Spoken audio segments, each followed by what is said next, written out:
Today on the Topping Show, Bud Light's first non-free beer tweet is roasted. Miss Universe files for bankruptcy. Disney stock is being bought by another activist investor. DeSantis reacts to Tim Scott dropping out the presidential race.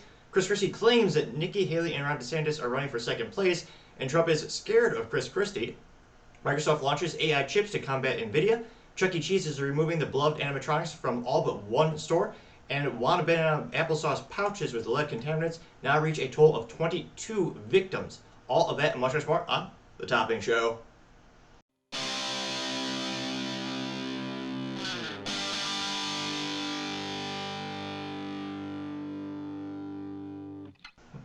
Thank you everyone for taking the time to tune in today. Today's episode of Topping Show is sponsored by Topping Technologies. Topping Technologies is an IT value-added reseller and services company with a special proficiency in IT security. Heck, I see their founder at least twice a day. Gotta say he's quite handsome and brilliant. He's me, you see, that's the joke. If you're an IT leader or a business owner and need a little assistance, you can reach the team at sales@toppingtechnologies.com. Also trying to get to 4,000 subscribers by the end of November. So if you could click that button, I would greatly appreciate it. Now going over to the business part of the podcast, you have Microsoft launching AI chips to take down the 500-pound gorilla that is Nvidia.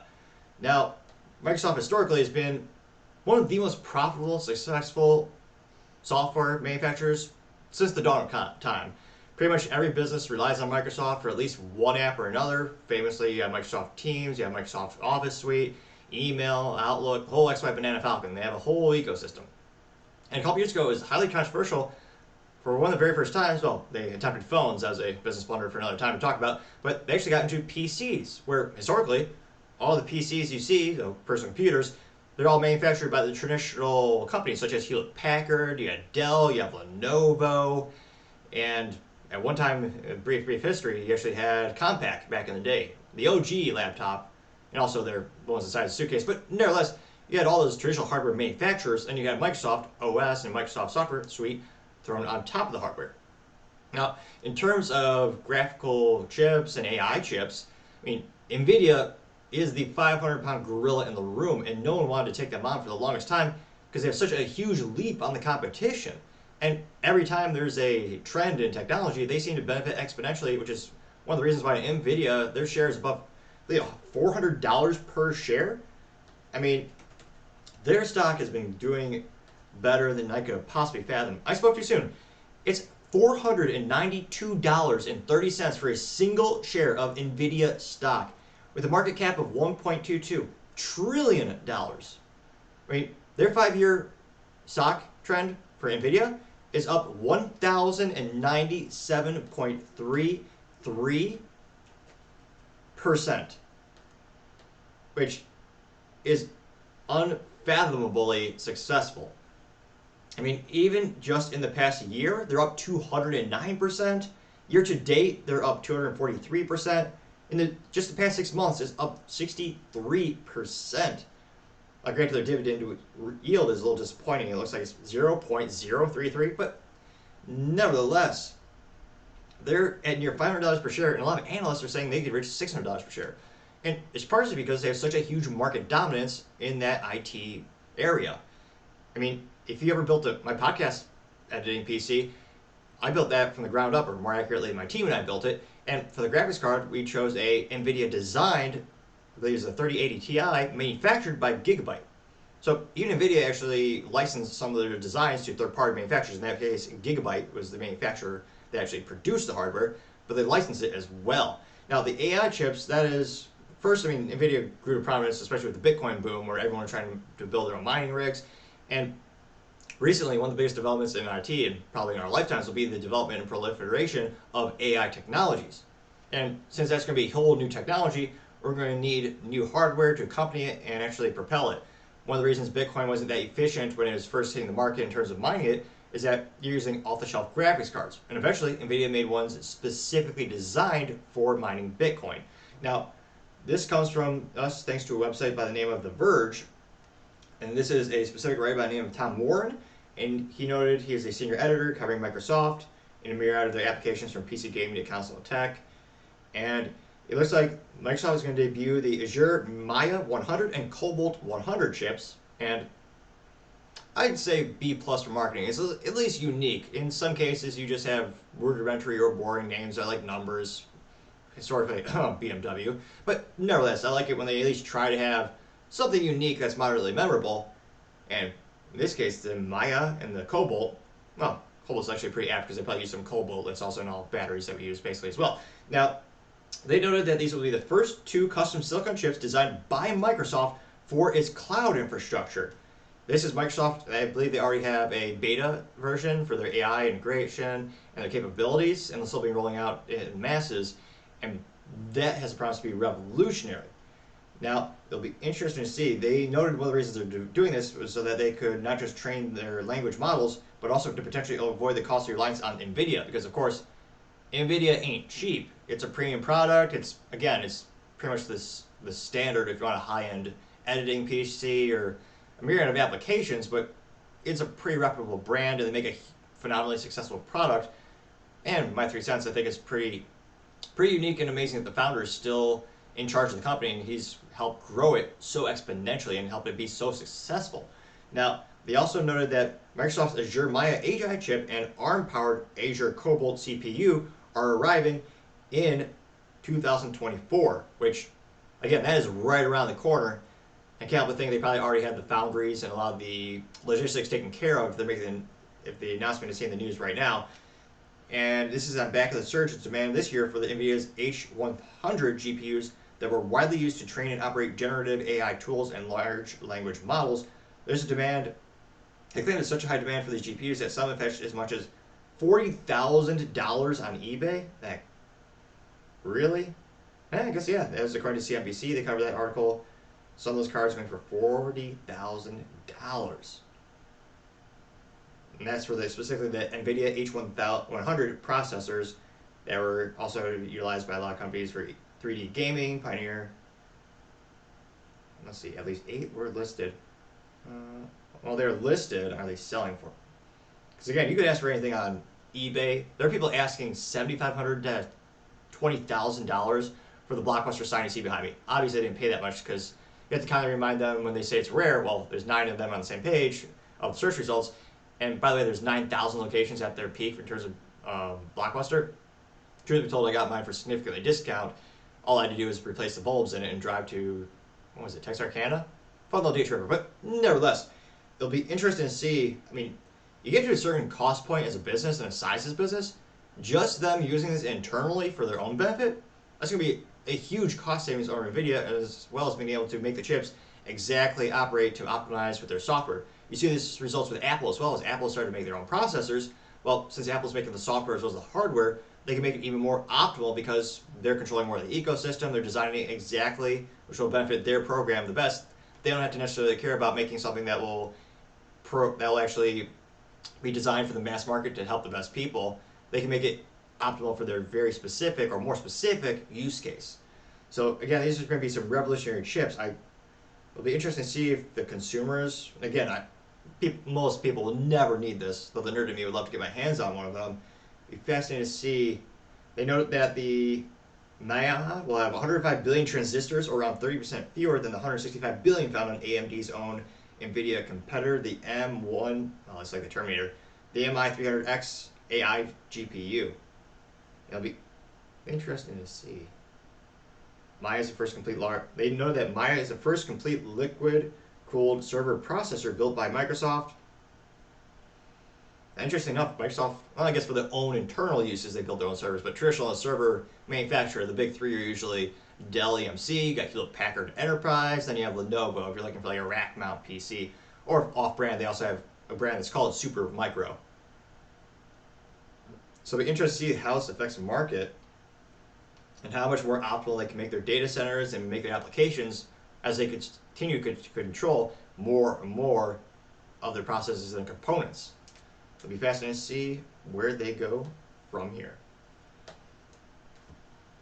Other interesting business news, you have Chuck E. Cheese removing the beloved animatronics in all but one location. Now, I guess it's not too surprising. I mean, Chuck E. Cheese has been undergoing a revitalization. It's no longer the brand that I knew and loved when I was a child in terms of they no longer even use tokens anymore. They don't even use tickets anymore. They just use a little faux credit card. So sad.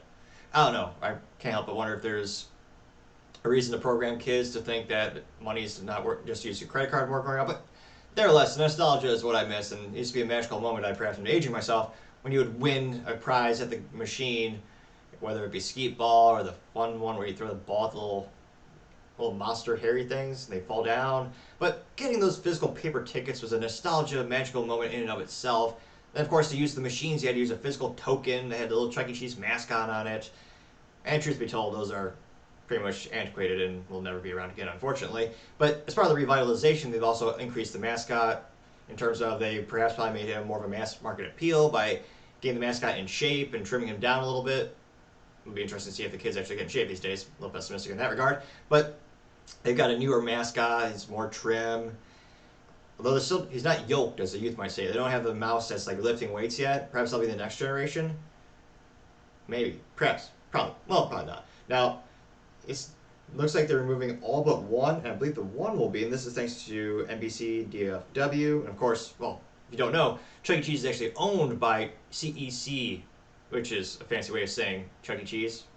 So CEC Companies is the actual legal name behind the parent company that's headquartered in Irving, Texas, and they've been with the newer CEO, I believe took about 2.5 or 3 years ago. Doug's really revitalized the whole business. They have new outlets, they have an app, they've had more integrations with physical parks, licensing their mascots. And they've been growing exponentially.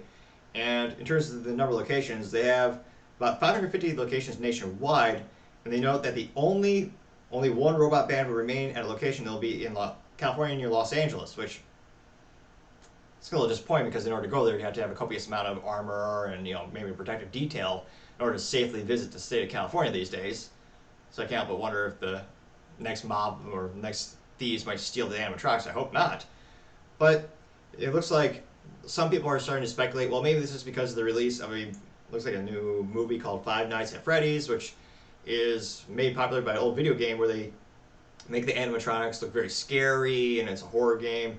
But given the long term that I've been reading about Chuck E. Cheese and CEC Entertainment, I think it's just part of the revitalization plan. So they're going over with trying to make it appear to a new audience. They're going with newer things, very similar to Dave & Buster's or Main Event, where you have lots of electronic video games everywhere, and less of the legacy entertainment where you have like a physical moving robot.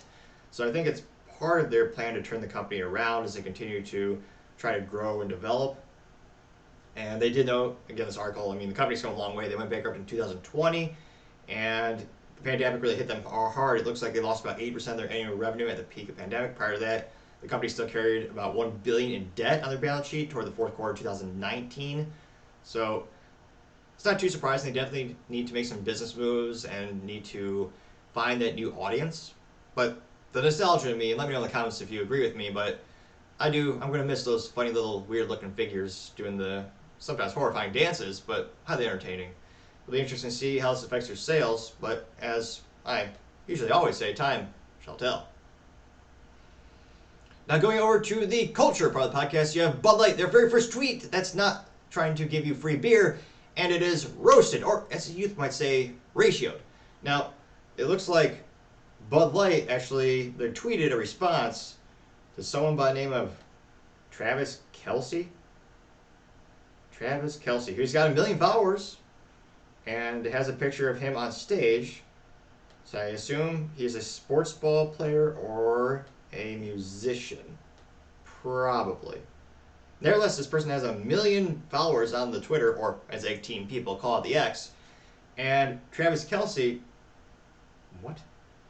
I don't know how deep they had to dive into this, but this is a tweet from 2009, September 16. Or as Americans call it, September 16, 2009. It's the proper way to say the nomenclature, the delineation between day, month, nevertheless, a controversy around the time. Now, Travis Kelce said, quote, "The question isn't how do you stop us, because frankly, you can't stop what's supposed to happen. The question is, which one of us gonna shine," unquote. And Bud Light said, "Us to our fantasy chat," unquote. What?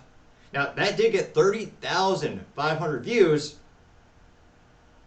and in 24 hours, got 51 likes, which is nearly a mathematical impossibility to be that unpopular.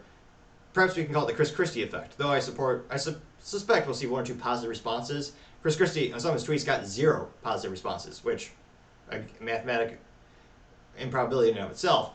Now, the first response comes from Emily Van Hollenbach, and she says, Travis gets it. Gets what? Doesn't really specify, but nevertheless, she did get 0 likes, but it looks like it's probably positive. She does have 315 followers. Oh, she's a phony. Her whole profile is, what is this? All about Bud Light and Anheuser-Busch. All she does is repost for them.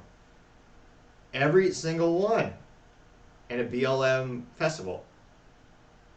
How many years is loudest flavor? I guess she does also repost for Natural Light vodka and White Crawler. But all she does is repost for these big brands. Fascinating. So, perhaps she may be a real person, though mentally perhaps more of a robot. Now, Bud Light responded to her. Again, Bud Light didn't get any likes for this response.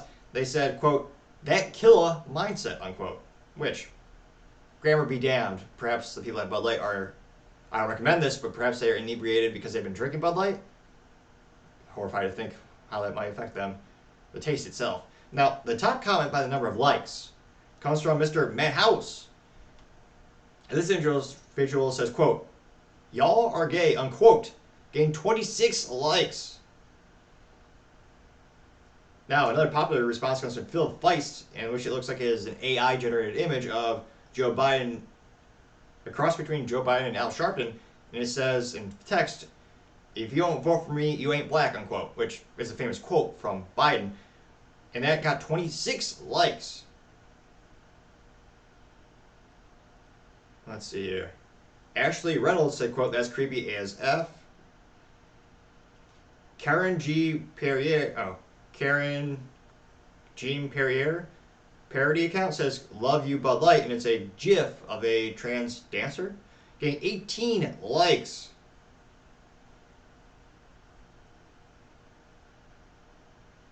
A lot of people talking about how the Bud Light had paid Dylan Mulvaney apparently $185,000, getting 7 and 6 likes accordingly. Let's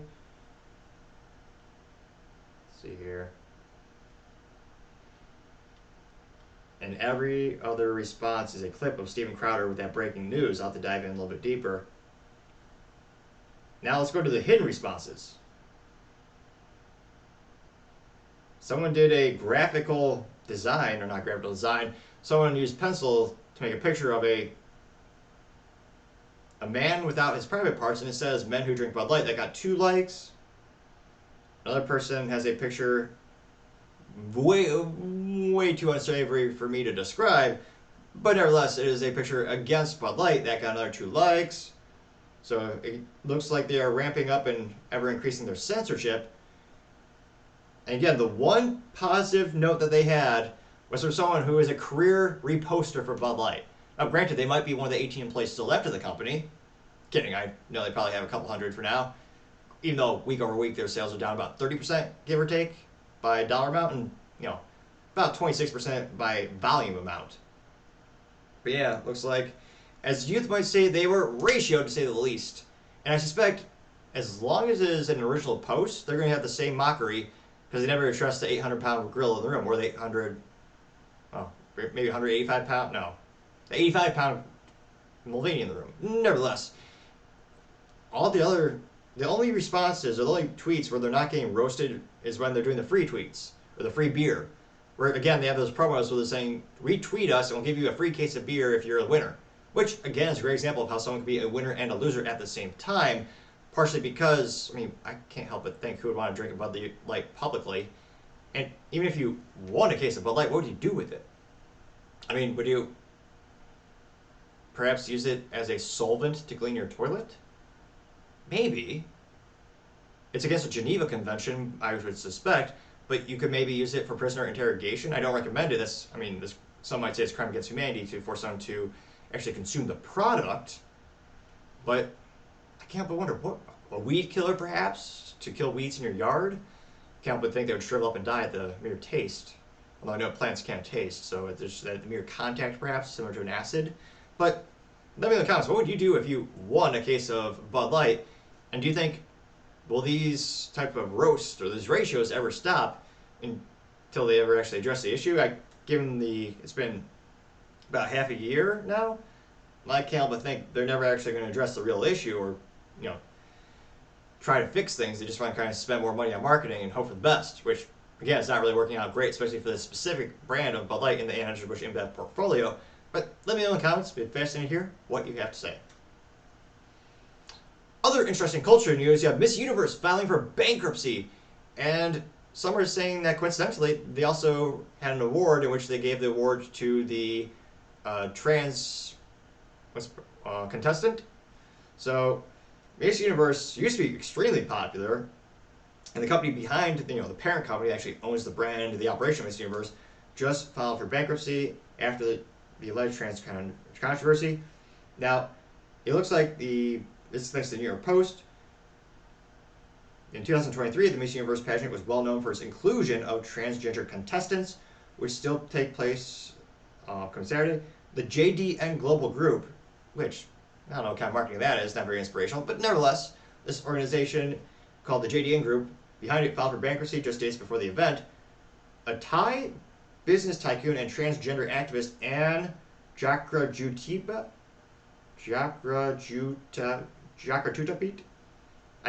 that's probably close, I think. Maybe. Let me know in the comments. Now, that individual bought the organization for $20 million. Jakrajutapit, who has come to international fame as a transgender celebrity, describes the purchase as a strong strategic addition to our portfolio, unquote. Well, not so much because they're going bankrupt. But a year later, the franchise became unstable. Look, just within a year, they drove it into the ground. That's almost like a government level in ineptitudes. Now, a public document sent to the stock exchange from Thailand from JDM Global Group declared JDM Global Group Public Company Limited, the company, has filed a petition for a business rehabilitation with the Central Bankruptcy Court under the Bankruptcy AEBE 2483. As on November 8th, the Central Bankruptcy Court has subsequently issued an order to accept the petition for the business rehabilitation of the company on November 9, 2023. The Miss Universe organization published a subsequent announcement declaring that amid the, quote, current financial situation, that we confirm that Miss Universe 2023 will be held in El Salvador on 18th November 2023, where a top-notch experience provided for our fans will remain top of our priorities. This year's Miss Universe pageant is slated to feature at least 2 transgender people who identify as women for the first time.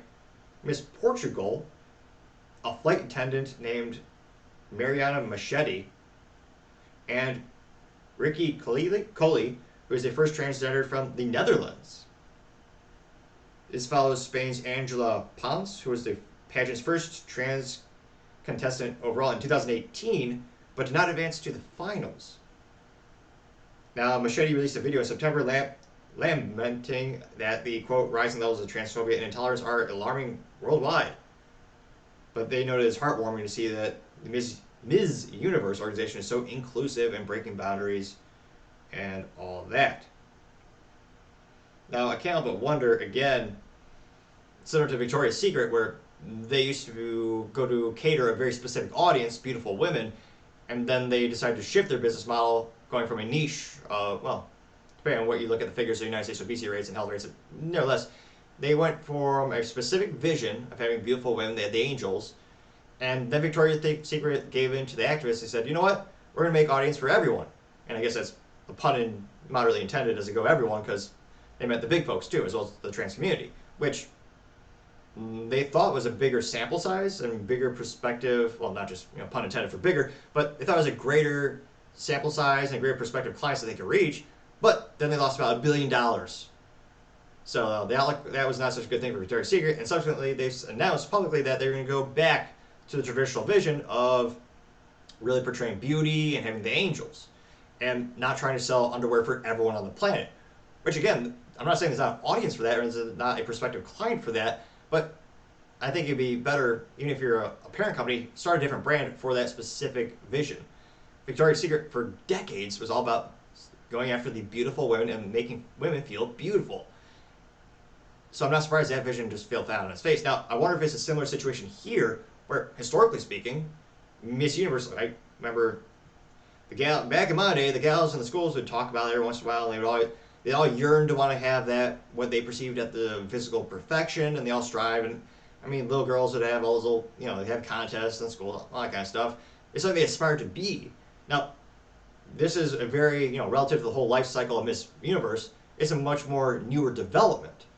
And I think, and I was going to say, maybe I'm wrong, time shall tell, but more and more people are starting to tune out of this type of cultural shift. And again, if they want this to be successful, I would guess they can have, I think a proven business idea would be, if you wanted to, just own multiple pageants and have one for each of the groups. However, that philosophy, many would also argue, is in opposition to some of those ideals because they think there's no delineation between the groups. So these businesses are stuck between a rock and a hard place. Now, in this specific case, this is is an activist, and it's a trans activist. So this person's doing exactly what they want. And maybe they inherited the company and the books were bad already, and the finances were not good, so they're starting to reset the button, so to say, which business owners just throughout time and companies have done before. Now, I suspect they're decreasing the mass appeal they used to have, and that's why that's a part of the variables that's affecting this bankruptcy. And again, with the short term, I don't think it's not going to be a financial beneficial thing for them to go down this path. Long term, maybe I'm wrong. But let me know in the comments, do you think this bankruptcy is a direct result because of the activist and this individual's ideals and the new business model they're going after? Or do you think it's coincidence? Or do you think, hey, they just bought the business, they want to have it reset, they had some bad assets on the books? Let me know. I'd be fascinated to hear what you have to say. Other interesting cultural news, you have Disney stock being bought by yet another activist investor. Now this comes as Disney stock is gone down precipitously about the past couple years. A lot of people are saying it's partially because of Bob Chapek and Bob Iger, the CEOs, and partially because their creativity in terms of the writing department is poor to say the least. A lot of the Disney intellectual properties have become a copy of a copy of a copy of a copy, which if you own a photocopier at home, it's a fun little experiment. Take a photocopy of a photocopy of a photocopy. Every time you do that, the image degrades, which I think is a perfect metaphor for things like Star Wars and the Marvels, which used to be very unique things and magical things back in the day, as youth might say. Good rule of thumb for Star Wars, well, as well as Indiana Jones, it's hard to keep track of how many things Disney has bastardized and destroyed, but they used to be more rare. They used to be quality over quantity. They reversed that, and I think the stock market is rewarding them appropriately. The audiences are all leaving appropriately. Now, on that note, really quick, I'm not a doctor. However, if you click the subscribe button, it may cure my stuttering. Maybe. Probably. Just saying it can't hurt. We could find out together. Now, this comes as a couple weeks ago, we actually noted that a activist investor was actually buying up to about $2 billion of Disney stock and pushing for 2 seats on the board of directors. That activist investor wanted Disney specifically to get out of politics, as Disney has not only injected politics into these materials, but also gone up against the governor of Florida with the whole controversy around their bill where they didn't want the schools indoctrinating in their children in sexual beliefs and ideals. So they told the schools, hey, you can't talk about sex one way or the other. We don't care what kind you're no kind. This isn't the place for that. And Disney said, hey, we want schools to have we want teachers to be able to indoctrinate kids. Disney said, hey, we stand up for that. They made that decision and alienated a huge part of the audience, thereby creating their own competition via Bent Key Ventures, or Bent Key, which is the Daily Wire's now animated shows for the children, which I suspect that will be wildly successful as more and more consumers are looking for an alternative where they just want to have a show they could trust where they're not pushing messages to kids that are contrary to many of their values and their core beliefs. Now, this new company, this other activist investor, is known as Value Act Capital. And it looks like they've been increasing their stake in Disney for quite some time. They are a San Francisco-based, so you probably already know what kind of activists they are and how this might be contrarian to the other investor. Now, they claim that they've known the Disney team for more than a decade and have been in contact with management as it built over its stake over the last months. Although the exact size of the stake is unclear, it will not be learned about specific changes Value Act might be pushing for. The people said that Value Act believes the home of Mickey Mouse can flex its muscles now. News of Value Act's position was first reported by a 13D monitor. Value Act and Disney declined to comment. Disney stock price could trade between $120 and $190 per share, far above its $94.19 per share value act has suggested. Which, no.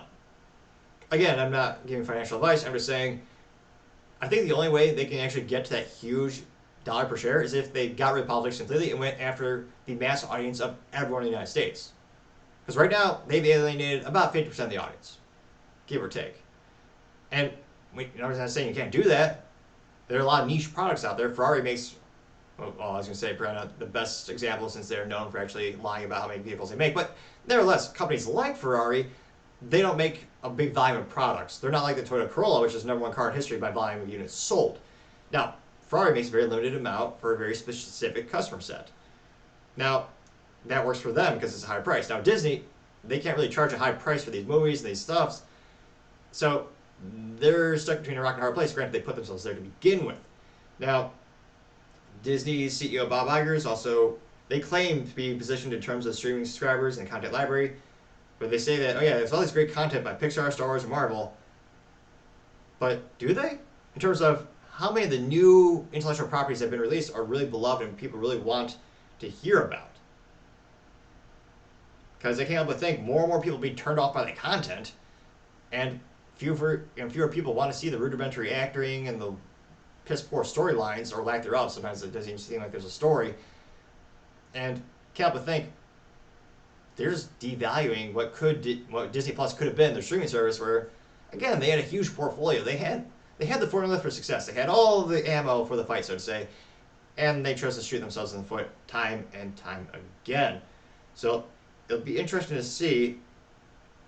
I mean, last month it looks like Valley Axe for Drama Company. So Nelson Push Train Fund Management seems to be the one I was referencing to earlier.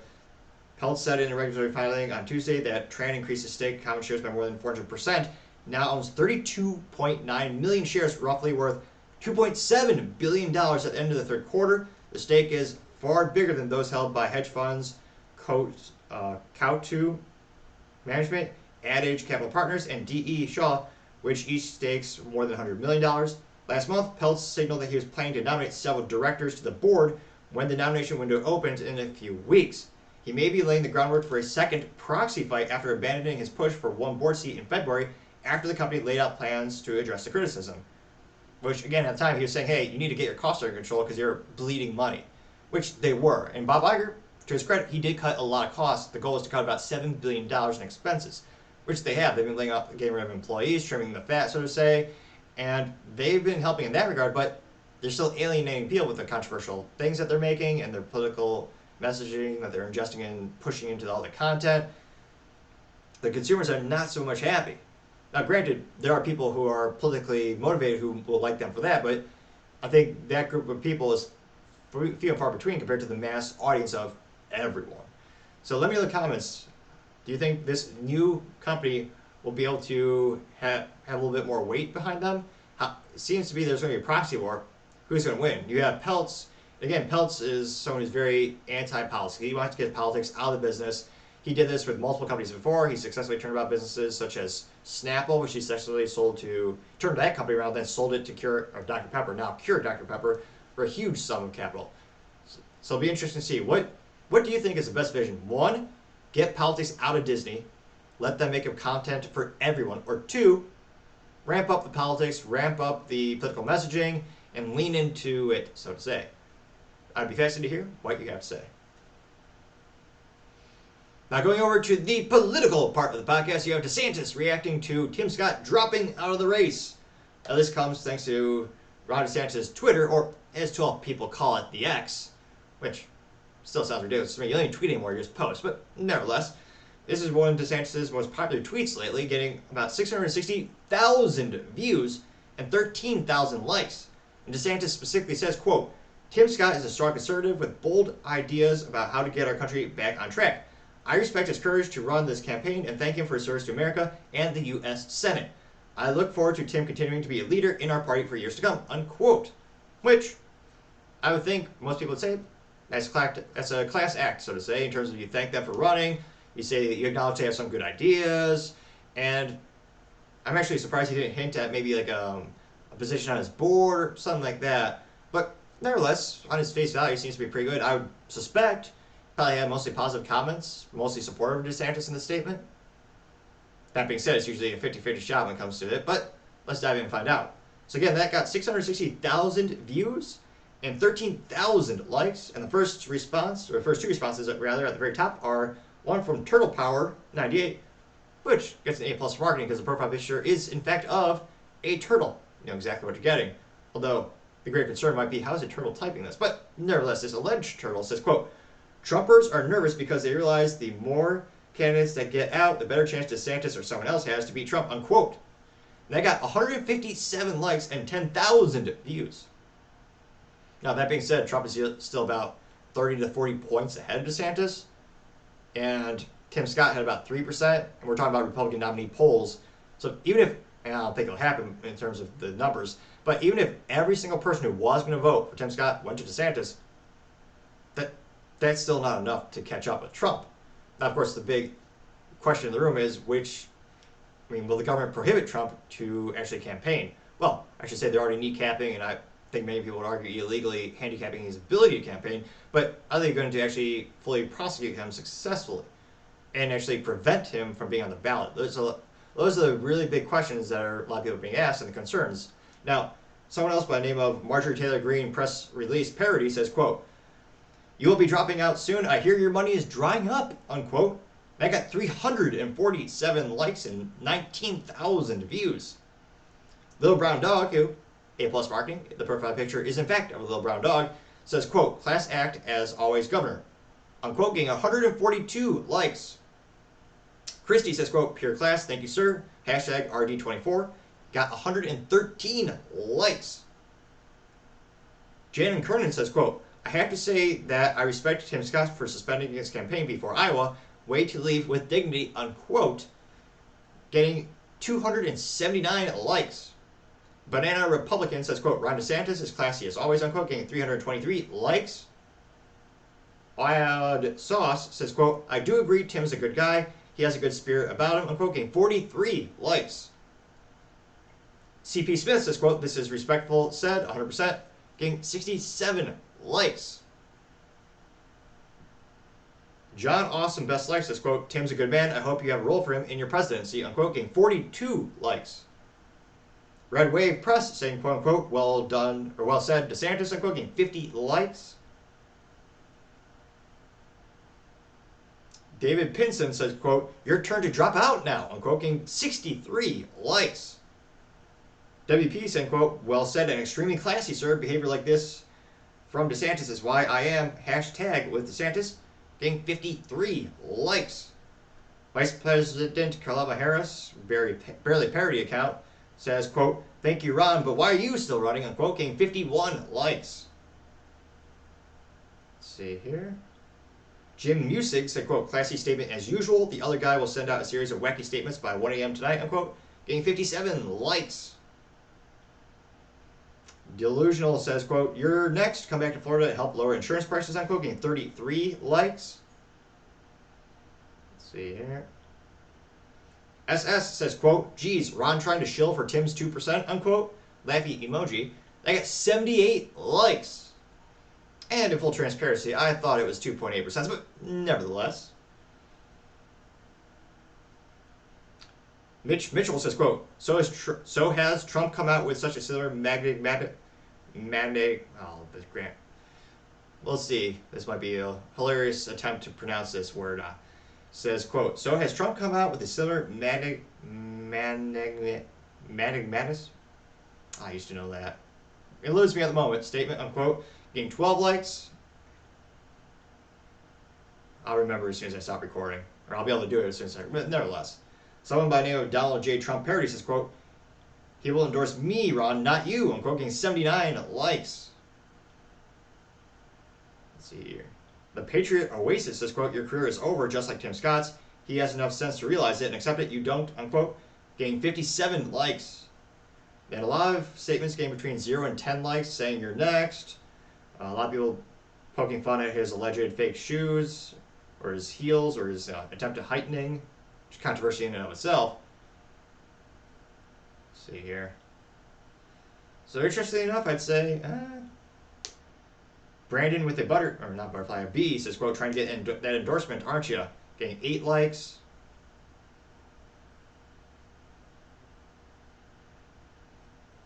Let's see. So yeah, it looks like, I'd say about 50-50 split based on DeSantis' tweet. And let me know, do you think a majority of those votes, are they going to go to DeSantis? Or do you think they're going to go over to one of the many other competitors, like a Republican nominee? There are still many options for them, and it'll be interesting to see, where do those prospective voters go to? But time shall tell. Other interesting political news, you have Chris Christie claiming Nikki Haley and Ron DeSantis are running for second place, and Trump is scared of Chris Christie. And I did do a fact check. I went on the Google and the Brave and the browsers. This is not for Chris Christie's stand-up career. I thought he may have switched from politician to maybe become a stand-up or comedian. This wasn't part of an act or anything. He legitimately said this to real people. And he did not look inebriated like he was under the influence of an illegal substance. Even more surprising. Because again, Nikki Haley and Ron DeSantis are way ahead of them in the polls. I mean, Nikki Haley, I think, on average, has about 3 times as much. Nikki Haley usually around 7 to 9%. Chris Christie usually around 2.7 to 3%. And DeSantis is usually around 14%. So this is a fascinatingly, I may think people would say hilarious clip, but it's one of the most popular Chris Christie clips lately. And this comes thanks to Chris Christie's Twitter, or as 18 people call it, his ex. Well, that sounds weird. His ex, I'm pretty sure he's still probably happily married. His social media ex. Marketing Elon, I'm not sure if that was the right decision, but nevertheless, he says before this interview, quote, "The only path of winning the nomination is not around or next to, but through Donald Trump. I'm the only candidate running against real Donald Trump. Clearly, Nikki Haley and Ron DeSantis are running for second place." And this got 60,000 views and 892 likes, which is a lot of likes for Chris Christie. And for him, it's a pretty good amount of views. So without further ado, this is on an interview with MSNBC. I am the only candidate running against Donald Trump. Nikki Haley and Ron DeSantis seem to be running against each other for second place. Good for them.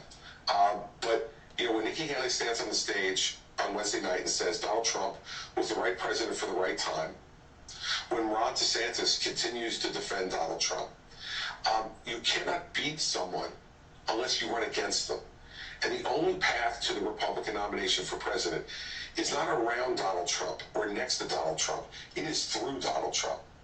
And the fact is, I'm the only person who's willing to do that.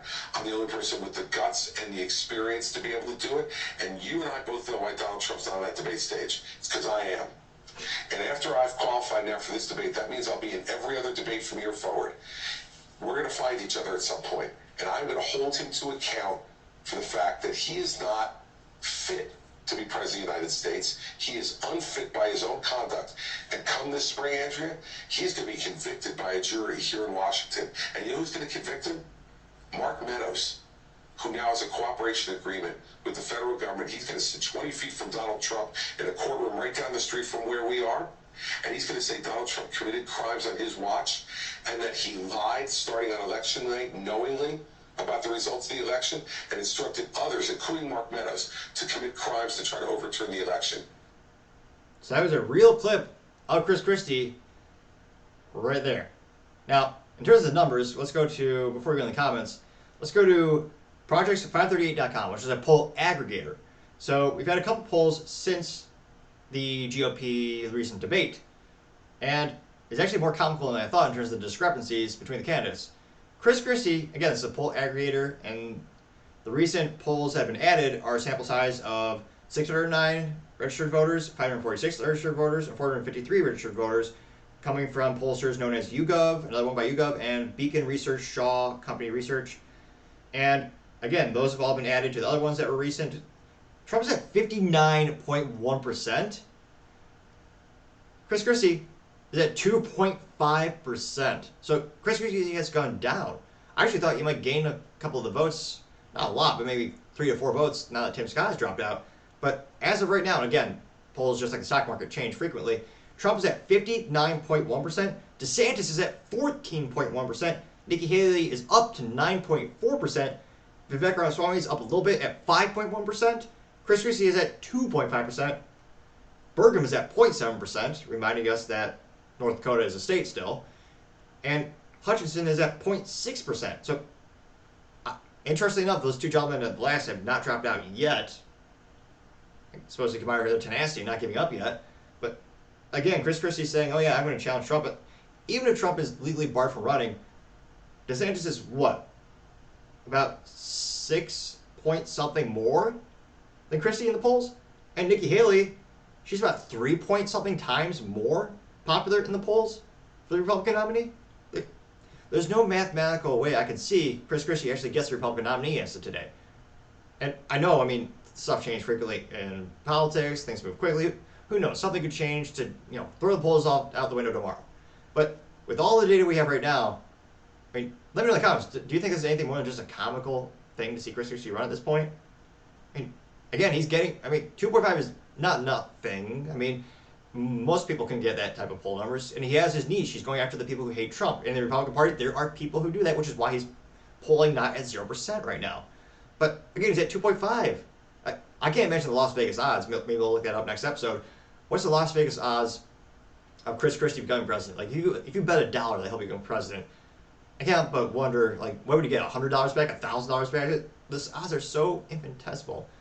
Though, at the same time, one could argue that was the same thing that happened to Trump in 2016. The odds were way against him. And he blew everyone's mind and changed the game, as the youth might say. Now, going into the comments section of this Chris Christie, again, this is his post. He put it out there.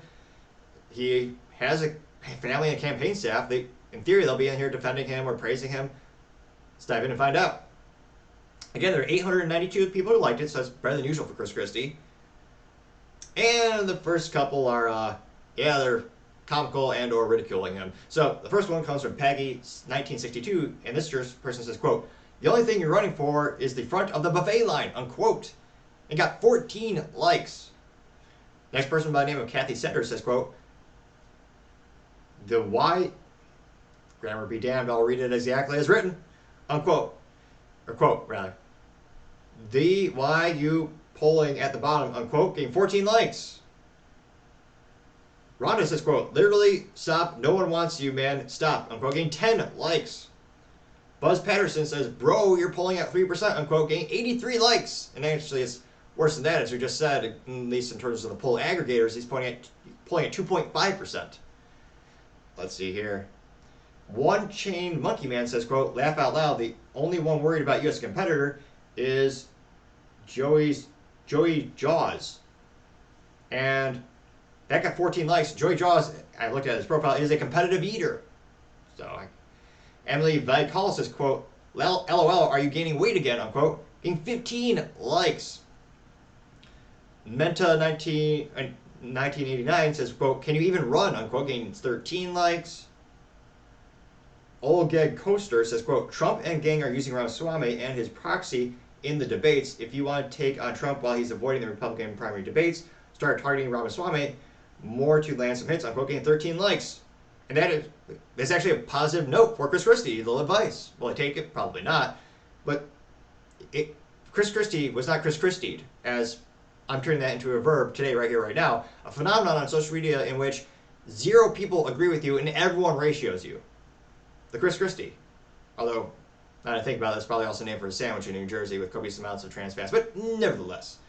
Now, someone by the name of Hang Like Grim Death says, quote, "Your campaign is dead for Christ's sake," getting 23 likes. Someone by the name of Wiz saying, "You can't even win New Jersey, go home," getting 20 likes. Stinson Norwood said, quote, "You've had your fun, now suspend your campaign," getting 5 likes.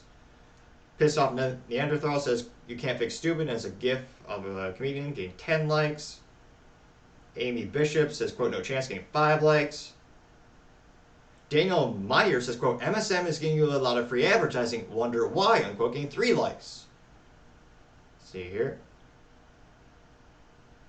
Jody McCaffrey says, quote, "Perfect example of someone who doesn't know when to quit. Dude can't even quit eating donuts even though his arteries are screaming at him," unquote, getting 5 likes.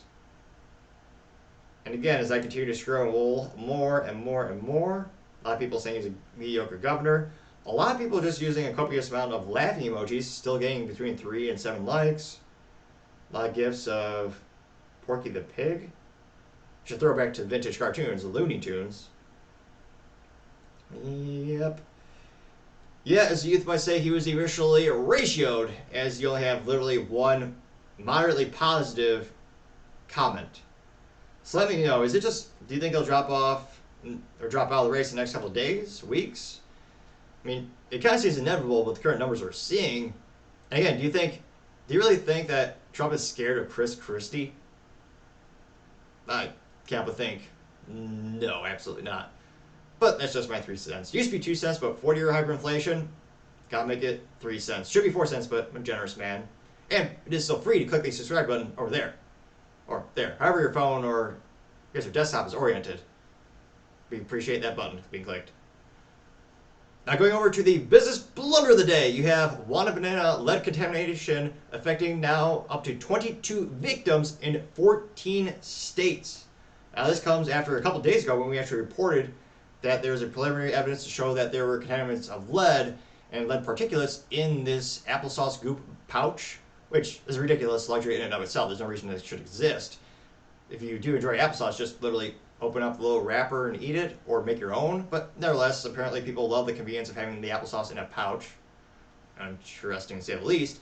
Now, specifically, the Center for Disease Control and Prevention announced that 22 toddlers across 14 states were poisoned by lead found in the recalled applesauce packets. 1 to 3-year-old patients presented a high blood level ranging from 4 to 29 micrograms per deciliter with common symptoms of lead poisoning, according to the announcement.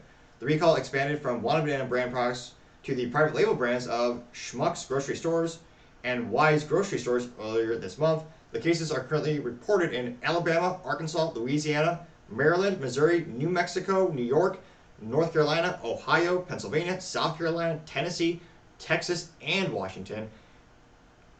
And it looks like the original recall, let's see here, was October 29th.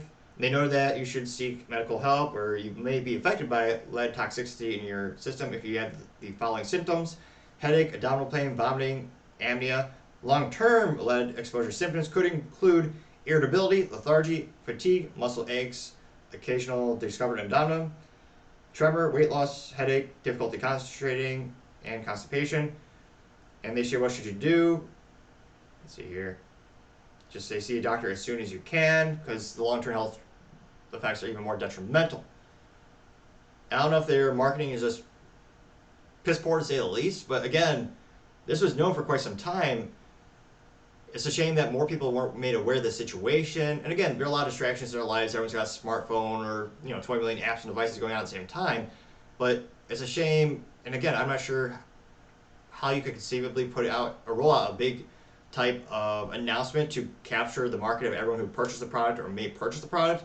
I don't think that's even possible, to be frank, unless you had total control of the Android or the Apple Markets app. But nevertheless, to have, again, a product that is specifically designed and targeted towards the youth community or the kids, and again, those are the people who are affected most by the type of lead exposure, to have this type of business blunder where not only are you affecting the bottom line, but also your brand, and more importantly, you're hurting people, that's your brand is being destroyed. I don't know any parent who would trust this company again after having such a huge blunder, which could have such detrimental effects. It's already, it's unfortunate that 22 have been poisoned, and I pray everything will be okay with them, that they'll have a quick recovery, and hopefully there's no long-term symptoms. But to have a company that is making a product for children, not to have the utmost standards for safety and quality, that's unforgivable. And in my opinion, that's got to be the business blunder of the day. Thank you everyone again for taking the time to tune in today, trying to get to 4,000 subscribers by the end of November. So if you click that button, I'd greatly appreciate it. Also, any comments are greatly appreciated. I'm always looking for a critique, even if it's harsh, so I know how to grow and develop, make the channel better and better. Lastly, don't forget to take time to tell your family, tell your friends, tell your coworkers, heck, tell your enemies, tell anyone and everyone. Just stay safe, fight the good fight.